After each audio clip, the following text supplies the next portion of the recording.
వృద్ధుల పట్ల నిర్లక్ష్యం చేసినా హింసించినా ఉపేక్షించేది లేదన్నారు హైదరాబాద్ నగర సిపి సజ్జనార్. వృద్ధాప్యం అనారోగ్యంతో ఉన్న తల్లిదండ్రులను సొంత బిడ్డలే అనాథలుగా వదిలేయడం సరికాదన్నారు. కన్నవారిని రోడ్డున వదిలేసే వారిపై చట్టపరంగా కఠిన చర్యలు తీసుకుంటామని హెచ్చరించారు. తల్లిదండ్రుల బాగోగులు చూడడం బిడ్డల కనీస ధర్మమని తెలిపారు.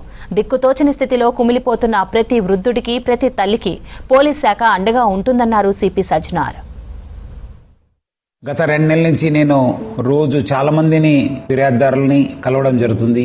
రకరకాల పేరుతోని రకరకాల చీటింగ్ అయిన వాళ్ళతోని కేసెస్ ఉంటావు. బట్ కొన్ని కేసెస్ చాలా అంటే చాలా బాధ కలిగిస్తుంది. ఎందుకంటే చాలా మంది అమ్మ నాన్నలు వచ్చి మా పిల్లలు మనకు పట్టించుకుంటలేరు, మా ఆస్తులు రాపించుకుని మనకంతా బయట పంపించారు, లేదంటే ఒక చిన్న ఇల్లులో పెట్టారు, మనకు రోజు కూడా గడపడము చాలా కష్టమవుతుందని చెప్పి వాళ్ళు చెప్పడం జరుగుతుంది. వాళ్ళందరూ కూడా పిల్లల్ని పిలిపించి మీరు కౌన్సిలింగ్ చేయండి సార్, కేసు కట్టండి అని చెప్పి చెప్పడం జరుగుతుంది.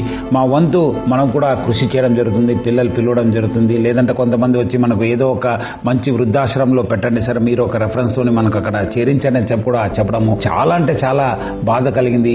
మీరు కూడా ఒక రోజు ముసలాలు అవుతారు, మీకు కూడా ఏజ్ అయిన ఓల్డ్ ఏజ్ సమస్యలు వస్తాయి. అప్పుడు మీరు ఇప్పుడు మీ తల్లిదండ్రులను బాగా చూసుకోకపోతే మీ ఒక పిల్లలు కూడా అదే నేర్చుకొని మీకు కూడా అదే పరిస్థితి రావచ్చు. ఎందుకంటే ఈ రోజు ఈ ప్రపంచంలో రావడానికి కారణం వాళ్ళు ఎంతో కష్టపడి మనకు పెంచుంటారు. మనకు మంచి ఉద్యోగంలో మంచి స్థాయిలో చూడాలనేది వాళ్ళ ఆశే. మనము ఆ స్థాయి చేరిన తర్వాత వాళ్ళని మర్చిపోవడం అనేది చాలా అంటే చాలా మంచి పద్ధతి కాదు, చాలా ఒక హీనమైన చర్య. సో ప్రజలందరూ కూడా కోరుతున్నాను, మీరందరూ కూడా మీ తల్లిదండ్రులను జాగ్రత్తగా చూసుకోండి. అలాంటి కేసు ఉన్నప్పుడు డెఫినెట్లీ మనం కూడా స్ట్రింజెంట్ యాక్షన్ తీసుకుంటాను. వాళ్ళ పిల్లల పైన వాళ్ళకి సంబంధించిన వాళ్ళు ఎక్కడ పని చేస్తాను వాళ్ళు కూడా దృష్టికి తీసుకెళ్లడానికి ప్రయత్నం చేస్తాను. ఎందుకంటే మళ్ళీ వాళ్ళు కూడా తెలియాలి చట్టం తన పని చేయాల్సి వస్తుంది. సో ప్రజలను కూడా అవకాశాన్ని కల్పించొద్దు, అమ్మ నాన్నల్ని బాగా చూసుకోండి అని చెప్పి నేను ప్రజలను కూడా మరి కోరుతున్నాను.